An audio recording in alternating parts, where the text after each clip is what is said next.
telegraph line carries the shocking news to a stunned world that a Stanislaus Kober miner is trapped in a cave. Clark Kent asked to take up the assignment. Shortly later, stricken figure speeds towards Blakely Town at a terrific pace that not even the fastest auto or airplane could duplicate.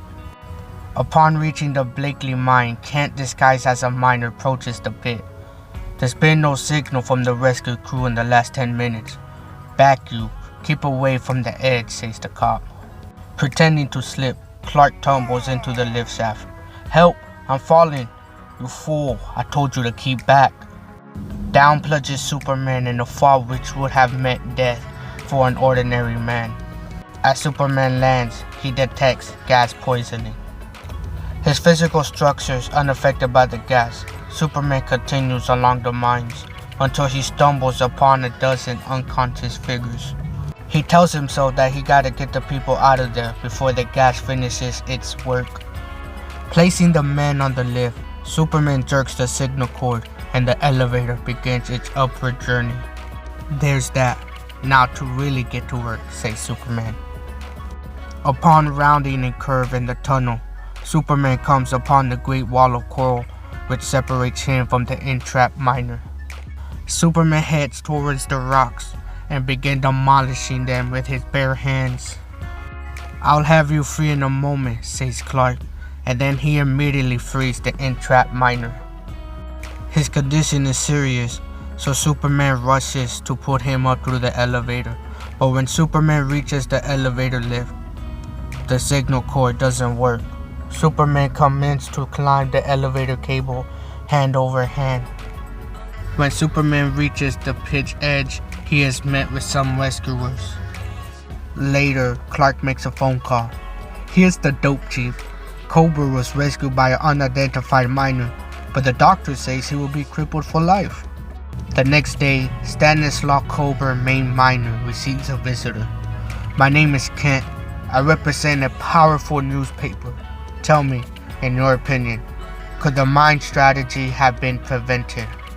Sure, says Kober. Months ago, we know mine is unsafe, but when we tell boss, foreman, they say, no like jobs done this law? Then quit. You mean to say the owner disregard the mine's dangerous conditions? Asked Clark. Yeah, but we no quit. Got wife, kids, bills, so back we go.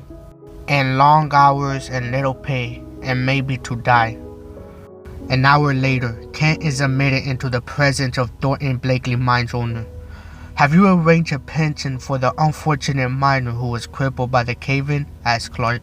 Certainly not. Kober can thank his own carelessness for his plight, says the owner. However, the company will be generous enough to pay a reasonable portion of his hospital bills and may even consider offering him a $50 retirement bonus. But surely you're going to repair the bad safety conditions in your mine, right? Asked Clark.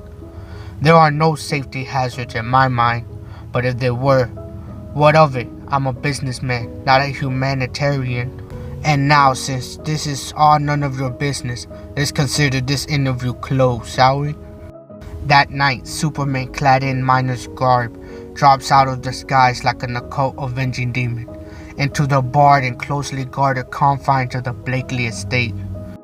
Drawn by the sound of laughter, music, and revelry, he peers through a window and discovers a gay party in progress. Look, a prowler, says the guards. Don't move. Got him. Superman deliberately permits himself to be in capture.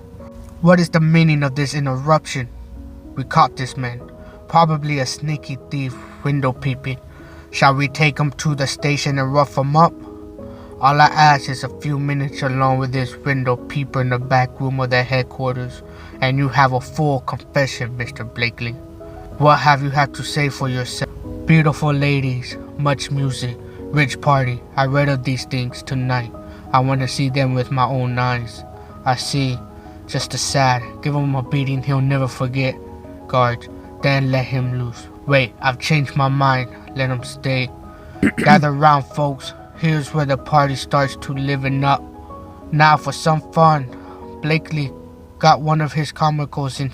To the right, folks. you see a social climbing miner who narrowly missed having his block knocked off because he attempted to see how the others have lived.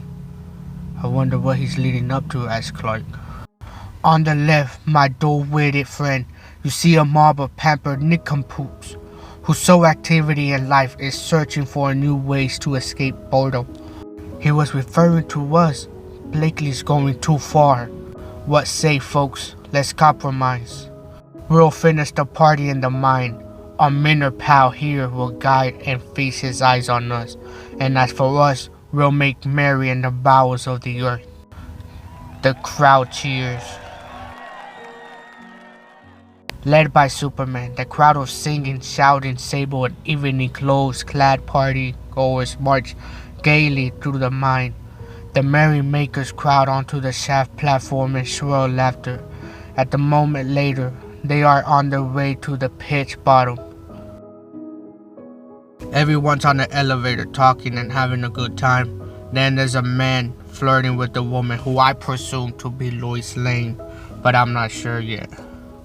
The elevator comes to a stop, and everyone gets off and proceeds to head towards the mine.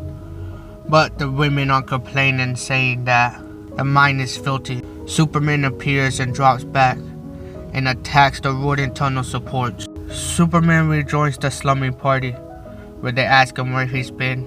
A moment later, the tunnel is shaken by a rumbling roar. Good Lord, what was that? Yelled a man.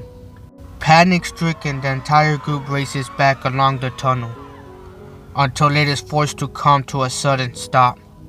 Help! Help me, I'm suffocating, yells the man. No, you can't be. It'll last another 24 hours here.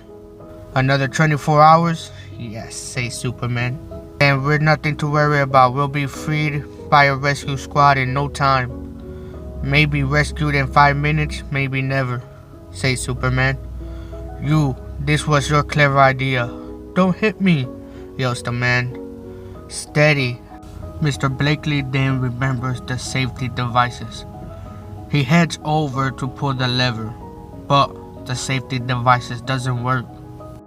Like other safety devices in the mine, rusty, no good, says Clark. The people become furious as Mr. Blakely does not have the mine with proper safety precautions. But there was no time to argue. Their lives were at stake. Clark tells them that there are picks and shovels to start picking if they want to live.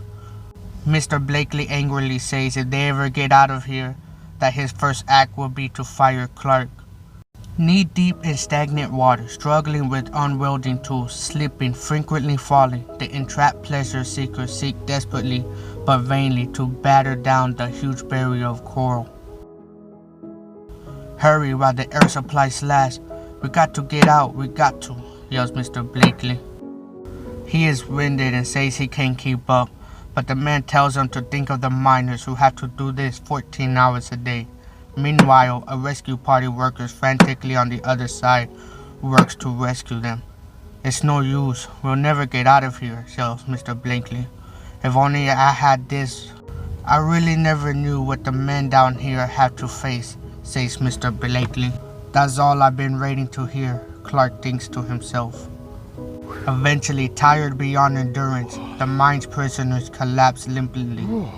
While the others sleep, Superman tears down the barrier, permitting miners to enter and rescue the group. The men are happy to be saved. Several days later, Kent again visits Mr. Blakely. You can announce that henceforth my mine will be the safest in the country, and my workers the best treated. My experience in the mine brought their problems closer to understanding, says Mr. Blakely. Congratulations on your new policy. May it be a permanent one.